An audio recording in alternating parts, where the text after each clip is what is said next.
Bonsoir, bienvenue au journal. Voici le sommaire. Démarrage ce matin à Cotonou de la session de remplacement du baccalauréat 2023. Vous aurez dans ce journal le compte rendu que nous propose Clémence Tonoucoin. Le festival Cotonou Vital Cotonou Barbecue se tiendra du 21 juillet au 1er août 2023 à Cotonou. En prélude à l'événement, une conférence de presse a été donnée samedi dernier par les organisateurs. Et puis, au-delà de nos frontières, un procès historique de médicaments frelatés s'ouvre aujourd'hui même en Gambie. On en parle en fin d'édition. Voilà pour le sommaire.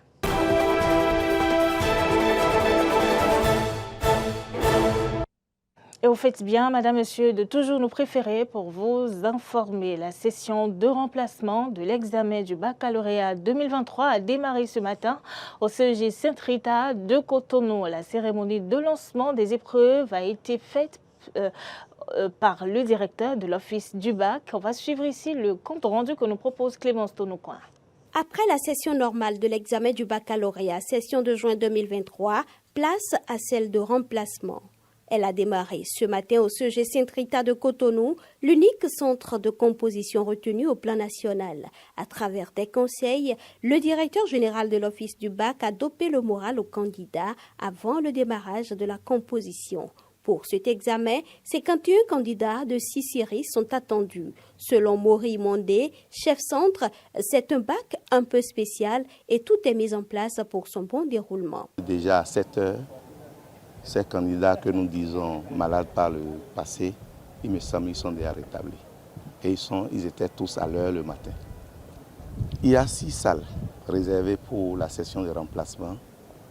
On attend 51 candidats. Il y a composition dans les séries A2, B, C, D, F3 et F4.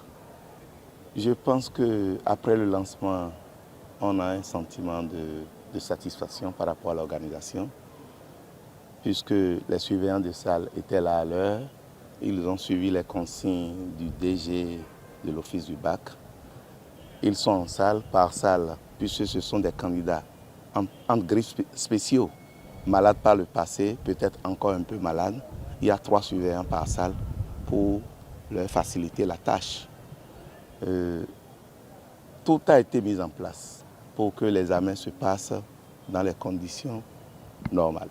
À la question de savoir les conditions à remplir pour prendre part à cette session, voici la réponse du chef centre. Il faut être d'abord candidat de la session normale. Et sûrement, lors de la session normale, la santé ne vous permet pas de composer. Là, vous déposez votre dossier. Lorsque vous commencez la composition et que c'est au 2e jour, vous sentez que vous êtes malade, là, il me semble qu'il y a une condition, on corrige vos feuilles et on voit combien vous avez avant de vous accepter à la session normale. Mais si dès le début vous êtes déjà malade, là d'office, il n'y a plus de conditions, on étudie votre dossier et on vous met sur la liste des candidats. Contrairement à la session normale, les dispositions sont prises pour que la correction des copies démarre dès la fin de la première épreuve. La spécificité de cette session, c'est que les corrections se font au fur et à mesure. Donc les correcteurs sont déjà présents au lycée technique Koulibaly, où ils vont faire les corrigés type des différentes épreuves de français de ce matin. Et c'est ainsi que cet après-midi aussi, en fonction des séries, les enseignants seront déjà là pour faire les corrections, ce qui fait que les résultats, finalement, auront lieu presque au même moment qu'à la session normale. 2 délibérations déjà vendredi, c'est-à-dire la première et la deuxième délibération vendredi, ce qui fait que nous allons rattraper les épreuves orales de la session normale qui auront lieu vendredi. Après le lancement des épreuves, la délégation de l'Office du bac s'est rendue sur le terrain d'EPS du CEG pour constater le démarrage effectif et le bon déroulement de la phase sportive de la session normale. Et justement, on reste au CEG Saint-Rita pour constater le déroulement de cette phase orale et sportive du baccalauréat 2023. Tout se passe normalement selon le constat fait par Clémence Tonoucoin. Achille Gbaguidi, contrôleur du dit centre, nous donne ici quelques précisions sur les différentes activités prévues ainsi que la méthode d'évaluation des candidats. Il y a plusieurs activités puisque nous sommes avec les GLF. Eux, ils sont toujours dans l'activité qu'on faisait avant, à savoir la vitesse, la gymnastique, la hauteur et le grimper. Ce que vous voyez ici, on recueille les performances. Et ces performances seront transcrites en notes en salle. Et nous vérifions que tout se déroule pour le meilleur. Lorsqu'on finit de recueillir les performances, il y a le volet athlétique et le volet gymnastique. Le volet athlétique, c'est toutes les épreuves d'athlétisme qui constituent une moyenne. Maintenant, on fait gymnastique plus grimper, qui constitue aussi une moyenne. Des deux moyennes, on voit la moyenne la plus forte. On multiplie par 2, plus l'autre on divise par 3 pour trouver la moyenne de l'apprenant. Ici, le sport, c'est une épreuve à part entière. Ici, nous ne faisons pas le sport ici. Nous faisons les activités physiques, à savoir l'éducation physique et sportive. L'éducation physique et sportive est différente du sport. Quand on dit sport, c'est la performance. Or ici, c'est un apprentissage. Et chaque professeur a sa manière de transmettre l'information. La finalité, par exemple, si on prend la roulade d'avancée, par exemple, c'est qu'à la fin, l'élève soit capable de réaliser la roulade d'avancée, quelle que soit la méthode utilisée par l'enseignant. Puisque chaque enseignant, en fonction de son expérience, sait comment faire pour aider l'enfant à réaliser l'élément. Donc c'est en cela que l'EPS est différent du sport. Quand on dit sport, c'est la performance pure. Dans Abomey-Calavi, les candidats ont aussi composé cette phase orale et sportive du baccalauréat 2023. Carlo Rungberento a fait le constat dans certains centres de composition retenus. Des candidats se sont prononcés dans son élément regardé. Je suis contente parce que l'année passée, j'ai été au bac, je n'avais pas eu. Alors là, mes amis étaient au sport, mais j'étais un peu découragée. Mais cette année, je l'ai eu. Je suis très, très contente. Je suis vraiment très contente parce qu'après 9 mois de souffrance, enfin, j'ai pu sortir mon épingle du jeu, effectivement. J'espère de tout cœur qu'après les épreuves sportives, vraiment, je pourrai avoir une bonne mention. Ils nous ont dit 7 heures, mais ils sont venus à 10 heures. Bon, ça nous a énervés, sous la pluie comme sous le soleil. Donc on a commencé à 10 heures, du coup on a fini. On vient de terminer quand même, mais c'était pas mal. Je me sens soulagé parce que je me suis dit, on a fini et je pense que je ne reviendrai plus en fait. On a fait la gymnastique, le tripsaut et le lancer du poids. Bon, ça s'est bien passé, ça n'a pas été difficile. Moi j'ai travaillé quand même. Oui, le lancer de poids n'a pas été difficile pour moi, le saut n'a pas été difficile, mais la gymnastique, il y a des trucs que j'aime pas faire quoi.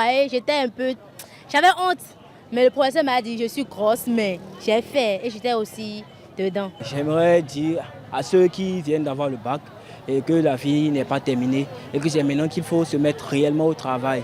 Pour les candidats qui sont admis, je leur dis félicitations, mais pour les candidats qui ne sont pas admis, je leur dis du courage. Parce que l'année passée aussi, j'avais eu trop de courage. Parce que dans ma classe, on était 32, 33 admis et j'étais dans les 2 qui restaient. Mais cette année, je suis admis. Je leur dis courage, courage. Là, tout le monde ne peut pas être admis. D'autres doivent échouer, d'autres doivent être admis. Pour mes amis qui sont admis, je ne peux que leur souhaiter félicitations et courage et bonne suite dans la vie active. Pour ceux qui ne sont pas admis, j'aimerais leur dire que ce n'est pas fini, la bataille n'est pas encore terminée. Parce que moi-même, j'ai échoué dans cette vie. En échouant, on se relève, on est plus fort. L'échec rend l'homme fort. Et on boucle ce dossier de l'examen du baccalauréat session de juin 2023. Le programme de formation professionnelle pour l'exploitation du pipeline des sports du pétrole Niger-Bénin a été officiellement lancé samedi dernier dans la salle bleue du Palais des Congrès. 40 jeunes sont bénéficiaires de cette formation qui va durer 3 mois. Turado. C'est une formation de 3 mois pour 40 jeunes, une initiative importante de WAPCO Bénin et CPP Bénin pour répondre à l'appel du gouvernement béninois. Ce programme de formation est prévu pour former 40 participants.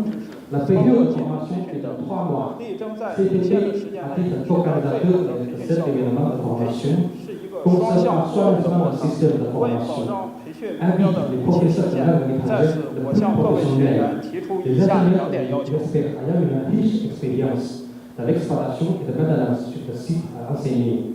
Le contenu de la formation couvrira l'anglais professionnel, les connaissances et les compétences HSE, les connaissances sur le stockage, le transport du pétrole et du gaz. C'est une formation focalisée avec les postes que les employés occuperont dans le futur. Elle sera essentiellement en anglais et sera faite de séminaires et d'échanges. Cette formation sera organisée précisément en fonction des postes que les employés occuperont à l'avenir, avec une formation théorique comme objectif principal, complétée par des séminaires et des échanges. La formation sera organisée avec des cours principaux tels que l'anglais professionnel, la théorie fondamentale du stockage et du transport des hydrocarbures et la sécurité HSE. Cette formation intensive de 3 mois permettra aux employés locaux de maîtriser les connaissances et les compétences professionnelles de base des postes d'exploitation et d'entretien des oléoducs. C'est donc une opportunité qui ouvre la voie à ces jeunes vers l'excellence professionnelle. Pour vous qui êtes les bénéficiaires de cette formation, que vous soyez technicien, ingénieur ou travailleur déjà confirmé dans le secteur, cette opportunité vous offre une voie vers l'excellence professionnelle. Vous allez acquérir les compétences techniques avancées nécessaires pour mener à bien les tâches complexes qui vous attendent. Il est important de saluer l'initiative et de prendre un sincère engagement. On remercie déjà l'initiative, très louable.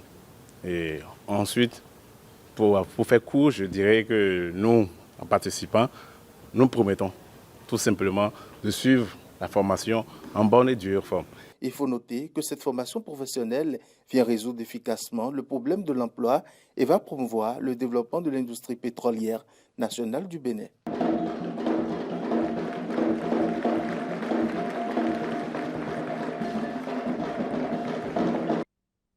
Un nouvel ouvrage disponible dans les librairies. Le lancement officiel du livre Un jour, une chronique d'Anita Marcos a été fait samedi dernier à Cotonou devant les amoureux des belles lettres et des personnalités socio-politiques. Le reportage. Un jour, une chronique, ce recueil de chroniques diverses est enfamé sur le marché des livres. Devant des amoureux des lettres et des personnalités sociopolitiques, le livre d'Anita Marcos, à en croire le présentateur du livre, est assez osé, car s'intéressant à presque toutes les questions qui minent la société béninoise et africaine en général. Je veux saluer le courage de l'auteur de prendre position, parce qu'écrire, c'est d'abord prendre position. Quand on est dans la jeunesse comme elle est, c'est un gros courage que de prendre la parole publiquement. Vous avez une grosse partie réservée à la politique, une deuxième partie réservée aux questions de société, une autre partie qui parle de sexualité et d'amour, et une dernière qui vous parle de bonne bouffe. Alors, les chroniques politiques font plus de la moitié du document. Ça part de la page 9 à la page 208. Elles sont 74 au total. Les chroniques politiques font 43% des textes écrits dedans. Sur 171 tests, 43% de tests sont politiques. Cet engagement politique de la jeune Anita Marcos est reconnu par les acteurs politiques venus assister au lancement. Un matin, j'ai découvert à travers des chroniques une personnalité, une jeune dame à forte personnalité, mais très agréable. À toute période de la vie, elle est là, elle nous accompagne à travers des mots personnalisés, mais également à travers ses chroniques. Il y a ce qu'elle range dans ce qu'elle appelle coup d'œil, mais que moi j'appelle cri de cœur. Parce que chaque fois, je les ai vécues comme ça, en fait, ces rubriques-là.